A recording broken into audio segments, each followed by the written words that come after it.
네, 지금까지 2022 개정 교육과정의 어떤 비전과 중점, 과제, 그리고 학교 급별로 또 중요한 변화들에 대해서 살펴봤습니다. 그러면 지금부터 그 교과 교육과정의 변화 방향에 대해서 말씀을 들어보도록 하겠습니다. 교과 교육과정 개발과 관련돼 가지고 가장 먼저 짚고 넘어가야 될 부분이 역량 함량인 것 같습니다. 개성교육과정은 특별히 그 미래사회의 역량, 미래 역량을 강조를 하고 계신데 왜 역량 함량이냐, 역량 함량이 왜 중요한가에 대해서 우리 그 총론 듀오상 연구를 책임지고 계신 황교익 교수님께 설명을 부탁드리겠습니다. 네, 이 역량 함양이라는 주제가 우리가 좀 본격적으로 교육과정에서 논의한 거는 아시다시피 2015 교육과정 개정 때부터라고 말씀드릴 수가 있겠는데요. 뭐 여러 나라에서 이제 같은 그 문제로 이제 고민을 했던 이제 그런 주제이기도 하고요. 중요한 것은 이제 우리 이제 교과 교육과 관련해서 늘 문제로 제기하고 또 아쉬워하는 것이 이 교과 교육이라고 하는 것이 너무 소위 말하는 단편 지식의 암기 위주 교육이다 또는 이제 문제풀이 위주 교육이다, 무기력한 지식 교육이다 하는 그런 비판들을 많이 받아왔습니다. 그리고 일정 부분 그러한 비판들에 대해서 우리가 이제 반성할 여지가 있다고 생각을 하고요. 그래서 그러한 무기력한 지식 교육에 대한 이제 대안으로 강조되는 것이 어떻게 보면 역량 교육이라고 말씀드릴 수가 있겠는데, 우리가 주의해야 될 점은 이 역량을 길러주는 교육 정말 중요한 과제가 돼야 되고요. 우리가 관심을 기울여야 되는 것은 맞지만은 그렇다고 해서 역량 교육이라고 하는 것이 기존의 어떤 교과 교육과는 별도의 교육, 별개의 교육이다, 이런 생각을 갖는 것은 상당히 어떻게 보면 그릇된 해석이 될 수 있다, 이렇게 봅니다. 뭐 누차 우리가 2015 때도 여러 맥락에서 우리가 강조를 해왔듯이 교과 교육을 통한 역량 함양, 아마 이게 이제 정확한 표현이라고 저는 생각을 하는데, 교과에서 다루어야 될 지식 교육이 무기력한 지식 교육이 아닌 역량 함양으로 이어질 수 있는 교육, 뭐 그런 맥락에서 역량의 의미를 우리가 이해하는 것이 중요하다, 이렇게 생각이 됩니다. 이 역량을 길러주는 교육이 되기 위해서는 뭐 바뀔 것은 상당히 많습니다. 우선 가장 중요하게 이제 수업이 많이 바뀌어야 되고요. 또 어떻게 보면 평가의 측면에서도 우리가 이제 흔히 비판하듯이 그 선택형 문항을 통해서 과연 이런 창의적 사고력과 같은 역량을 길러줄 수가 있겠는가, 이런 이제 의문을 제기하는데, 뭐 그런 그 평가도 좀 달라져야 될 부분이 있지만은, 그런 맥락 속에서 그렇다면 이제 교과 교육 과정이 달라져야 될 부분은 뭐고, 교과 교육 과정에서는 어떤 개선이 이루어져야 되는가, 이걸 고민하는 것이 늘 그 교과 교육 과정 개발할 때 우리가 함께 고민해야 되는 중요한 과제라고 생각을 합니다. 우리 교육과정은 아까 우리 황교익 교수님께서 말씀을 하셨듯이 2015 개정 교육과정부터 역량을 이제 본격적으로 도입을 해서 추진을 해오고 있는데, 2015 개정 교육과정과 2022 개정 교육과정에서 역량을 반영하는 방식이라고 할까요? 담아내는 방식이 혹시 바뀐 게 있을까요? 어떨까요? 뭐 제 생각에는 기본적으로는 어떻게 보면 연속성이 더 아마 강조될 필요가 있지 않을까, 이런 생각이 듭니다. 아시다시피 이제 2000년대 초반에 OECD에서도 이제 세 개의 역량을 제시를 했고, 큰 틀로.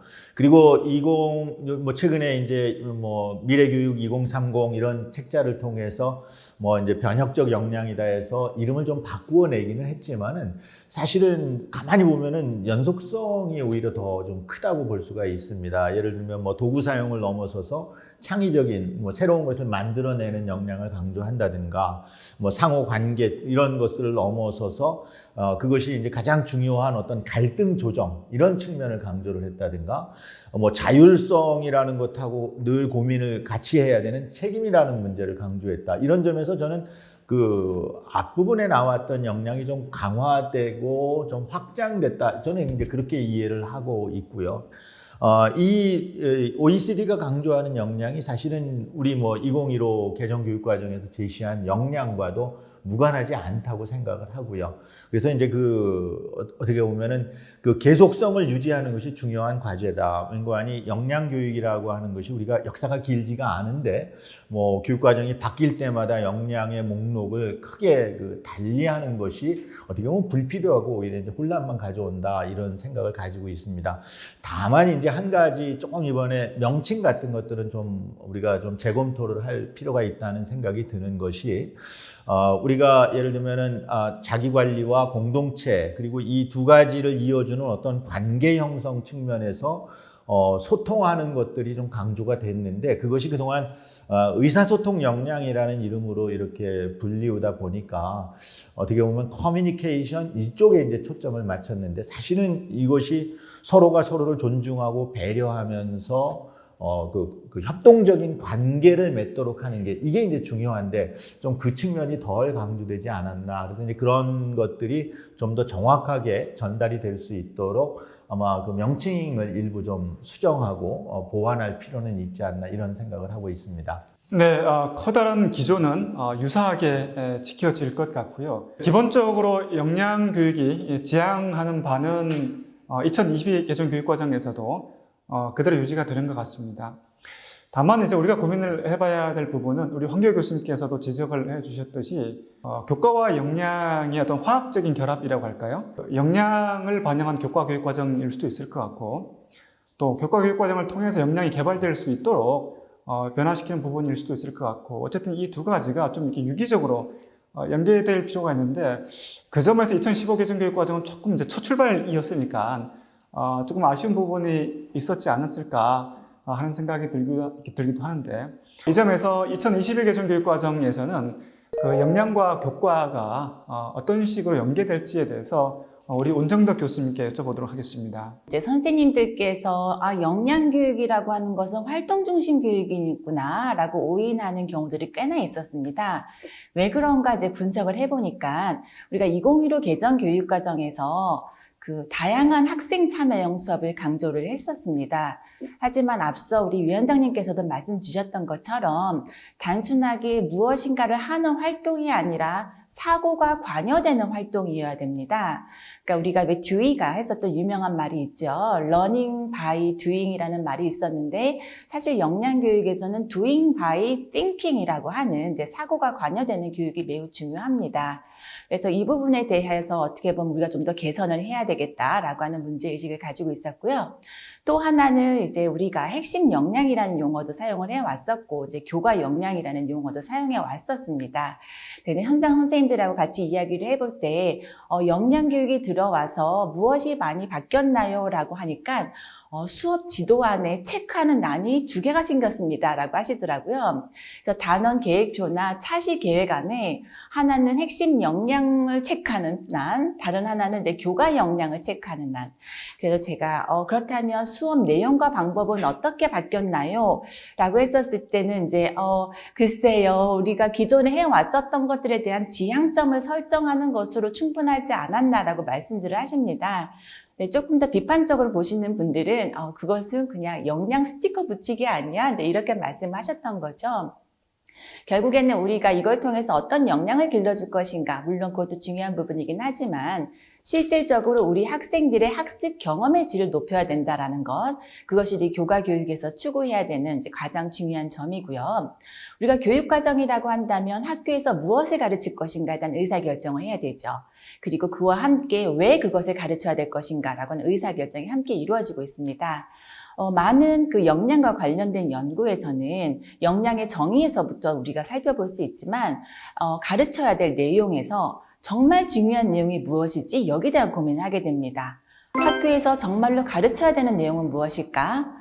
우리 아이들이 그 단편적인 사실이나 정보를 다 잊어버려도 궁극적으로 자신의 삶 속에서 활용되어야 될 만한 그런 생성적인 성격을 지닌 내용은 무엇이어야 될 것인가? 여기에 대한 고민이 당연히 우선시 돼야 되는 것이고요.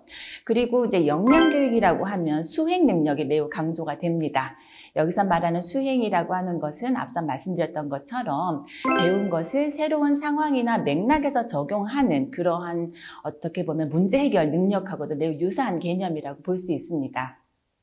따라서 이제 새 교육과정에서는 우리 선생님들께서 내용 체계표를 보시게 되면 우리 아이들이 이런 것을 알고 이해해야 되는구나. 그렇지만 알고 이해하는 것, 머릿속으로만 가지고 있는 것에서 그치면 안 되는구나. 왜냐하면 과정 기능이라고 하는 난이 이제 있는데, 물론 우리가 2015 때에도 기능 칸이 있긴 했었습니다. 하지만 여기에서 과정점 기능이라고 하는 것에서 우리가 알 수 있는 것처럼 사고의 과정이나 탐구를 훨씬 더 강조하고 있습니다. 그러니까 기존의 지식을 단순하게 습득하는 것이 아니라 그것을 어떤 맥락 속에서 의미를 파악하고 나름의 방식으로 자신의 언어로 내지는 구조화를 해서 새로운 상황에 전이시킬 수 있어야 되기 때문인 거죠. 그렇다면 지식과 과정, 기능만 가르치면 되는가? 사실 역량교육을 우리가 주로 인지적인 측면에 대해서 설명을 하고 있긴 하지만 정말 중요한 부분은 정의적인 요소라고 볼 수 있습니다. 예를 들어서 핀란드 교육과정의 그 국가 수준 교육과정 문서를 보게 되면 역량이라고 하는 것을 지식, 기능, 가치 및 태도와 의지라고 하는 것까지 포함을 시키고 있어요. 그래서 이번에 가장 달라진 점 중에 하나라고 한다면 내용 체계표에 지식 이해, 과정 기능뿐만 아니라 교과 학습을 통해서 우리 아이들이 어떠한 가치와 태도를 함양해야 될 것인지를 드러내고 있습니다. 물론 이것은 개념적인 구분이긴 합니다. 왜냐하면 역량이라고 하는 것은 지식 따로, 기능 따로, 가치 따로 이렇게 배워서 얻어지는 것이 아니라 실제로 문제를 해결하는 과정에서 통합적으로 작동하는 개념이기 때문입니다.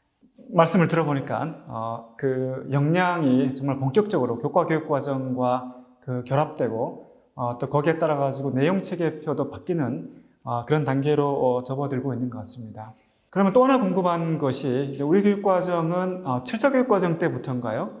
그 성취 기준 중심의 교육과정을 이렇게 교과 교육과정을 지향을 해왔는데 그 2020의 개정 교육과정에서는 그 아까 말씀하신 그 역량을 반영한 그 내용 체계표하고 그 안에서 성취 기준이 혹시 좀 변화가 있을까요? 어떨까요? 그래서 우리가 성취 기준이 무엇인가에 대한 고민부터 먼저 생각을 해야 될 것 같아요. 우리가 초창기에는 성취 기준이 약간 내용 기준처럼 이해되기도 했고요. 때로는 활동의 기준인 것처럼 이해되기도 했습니다. 하지만 성취 기준은 말 그대로 성취의 기준인 거죠.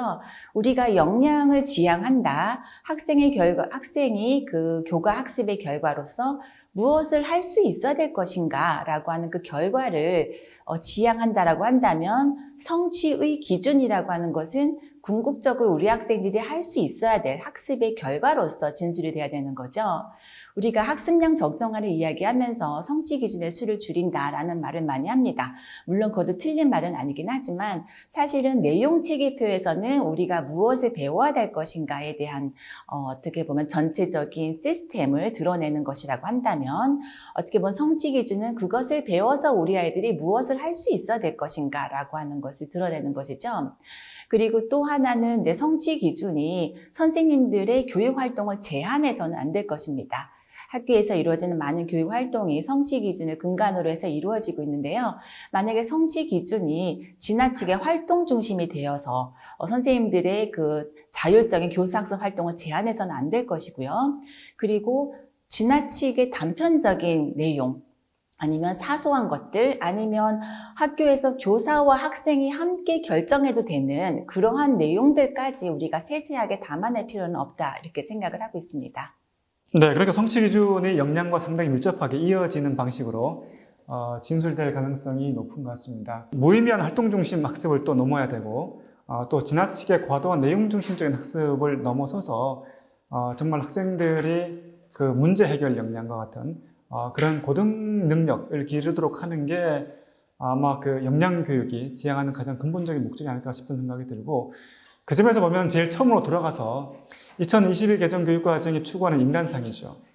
창의적이고 창의적과 문제 해결력을 갖춘 자기주도적 사람을 양성하는 것과 밀접히 또 연결되는 부분일 것 같기도 합니다. 지금까지 2021 개정 교육과정에 대해서 이런저런 말씀들을 많이 들어봤는데요. 이제 2022 개정 교육과정은 올해 하반기에 고시가 되고 또 교과 교육 과정과 또 교과서 개발 과정을 거쳐서 2024년도부터 학교 현장에서 실천될 예정이 있습니다. 마지막으로 우리 위원장님께서 새로운 교육과정에 그 적용을 앞두고 현장 선생님들께 좀 드리고 싶은 말씀이 있으면 부탁을 드리겠습니다. 인간과 기계가 공존하는 시대가 빠르게 다가오고 있습니다. 우리 학생들은 바로 우리와 다르게 바로 그런 인간과 기계가 공존하는 시대를 살게 될 것입니다. 인간과 기계의 어떤 차별성을 저희가 고민해야 될 것이 같고, 그 인간이 더 잘할 수 있는 영역에 우리가 우리 교육의 어떤 그 방식을 집중해야 되지 않나 이런 생각이고요. 그 과정에서 결국은 인간이 잘할 수 있는 영역에서 그들이 자신의 꿈을 이루어내고 더 성장하기 위해서 필요한 것이 무엇일까? 전 창의적인 인간이어야 될 것 같고, 생각의 힘을 갖춘 인간이어야 될 것 같고, 그리고 문제 해결력을 갖춘 인간이어야 될 것 같습니다. 이것들이 그들이 살아갈 세상에서 그들의 꿈을 이루는데 가장 큰 자양분이 될 것 같고요. 그래서 우리 교육과정 이번 개정에서는 이러한 인간을 길러내기 위해서 우리는 무엇을 교육과정에서 바꿔야 될 것인가를 고민하고, 이미 총론이 발표가 됐고, 총론의 그 주요 사항이, 그리고 지금 각 강론으로 들어와서 각 과목별 교육과정 개정 작업이 이미 중반을 넘어서고 있습니다. 그래서 아직은 우리가 좀 더 현장의 피드백이 더 필요합니다. 우리 선생님들께서 이러한 그 중요한 어떤 이 변화의 시기에 그 현장의 의견을 좀 더 주시고, 저희가 정말로 그 세계 어디에 내놔도 경쟁력 있고 자랑할 만한 그런 교육과정을 만들 수 있도록 정말 많이 도와주십시오.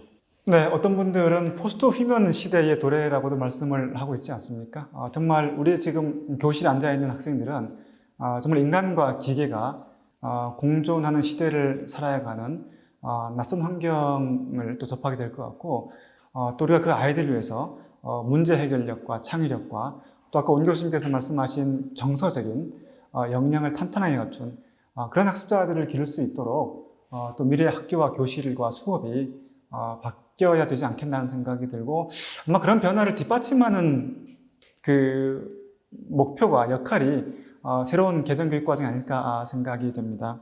이상수 실장님께서 그 2022 개정교육과정 방향으로 인해서 학교와 현장에 어떤 변화가 예측되고 또 어떤 준비가 필요한지 마지막으로 말씀을 부탁드리겠습니다. 지금 말씀 주신 것처럼 새 교육과정이 기본적으로는 좀 역량에 기반한 교육과정이 본격적으로 도입된다고 볼 수 있는데요. 지금까지 교수님들 말씀 주신 것처럼 우리 아이들이 지금까지 배운 지식을 머릿속에 쌓아두는 것을 넘어서 삶 속에서 그 지식을 활용하고 삶의 힘을 가질 수 있는 그러한 교육이 가능할 것이라고 봅니다. 혹시 이제 선생님들께서 약간 혼란이 오실지 몰라서 이제 역량과 관련해서 제가 좀 말씀을 드려보면, 전통적인 우리 한규 교수님 말씀해 주신 것처럼 전통적으로 지식교육에 기반해서 오던 우리 교육을 2015 교육과정에서 기존의 지식함양과 전이를 중심으로 하는 교육에서 일정 부분 역량을 도입하는데 한꺼번에 다 도입할 수 없었기 때문에 교육부에서는 2015 교육과정을 역량 기반 교육과정이라기보다는 역량이 반영된 교육과정이다 정도로 해서 다소 과도기적인 성격을 가져왔습니다. 그래서 그동안에 이제 선생님들이 강의하시고 아이들이 그걸 이해하고 하는 교육에서 실천적인 활동이 함께 가미되어서 관찰하고 분석하고 결과도 도출해보고 이런 교육이 강조되어 오다 보니까 이제 실제로는 2015 이후에 학교 수업이 굉장히 활발해졌습니다. 그래서 아이들이 주도적으로 수업에 참여하는 것도 굉장히 좋아졌고,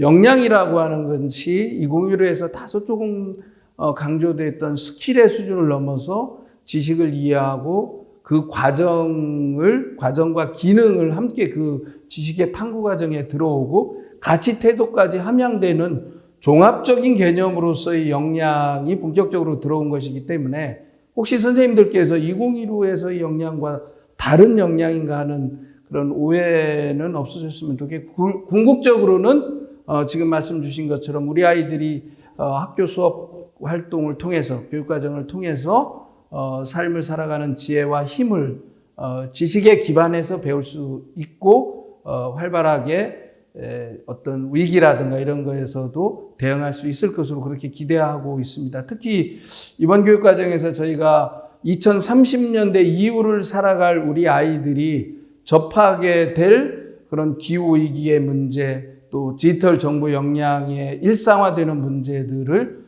모든 교과 교육을 통해서 함양할 수 있도록 그렇게 구성되었다는 점에서 미래를 준비하는 교육과정이다 이렇게 말씀드릴 수 있겠고요. 저희 교육부에서는 이후에 교과서 개발 또 우리 선생님들에 대한 다양한 자료 제공, 연수 등 후속 지원을 할 예정입니다. 이 교육과정 개발의 절차와 향후 일정과 관련해서 교육과정 개발 과정에 국가교육회의에서 대국민 의견 수렴을 통해서 국민 의견을 교육과정에 반영을 해주었고 교육감 협의회의 교사 네트워크를 통해서 현장 교사들이 치열한 고민을 한 내용을 교육과정의 주요 사항과 교육과정에 반영하고 있다는 점 말씀드리고요. 그리고 7월 21일에 국가교육위원회가 출범할 예정입니다.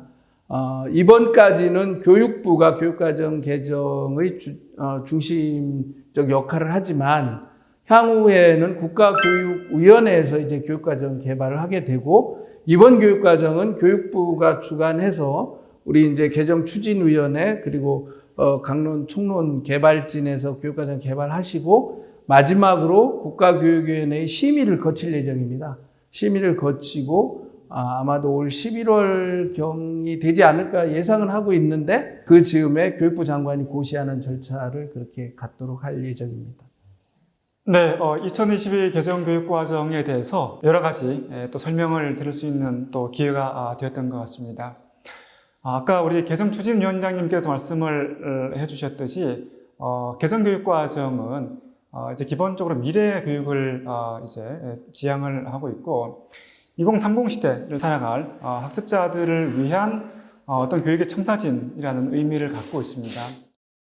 국민과 함께 한다는 그 방향을 지향해 왔지만 사실은 그 현장의 선생님들과 함께 한다는 그 측면도 굉장히 소중하다고 믿고 있습니다. 앞으로 교과교육과정이 어떻게 개발되고 또 교과교육과정이 학교 현장에 작동이 될 텐데 우리 전국에 계신 선생님들께서도 관심을 갖고 향후 이제 흔히 강론이라고 하는 교과교육과정이 만들어지는 과정에서 적극적인 의견도 주시고 또 현장의 지혜를 나눠주시면 새로운 교육과정이 좀 더 잘 만들어지고 학교 현장에서 좀 더 긍정적인 변화로 이어지는 데 큰 도움이 될 것이라고 믿어 의심치 않습니다.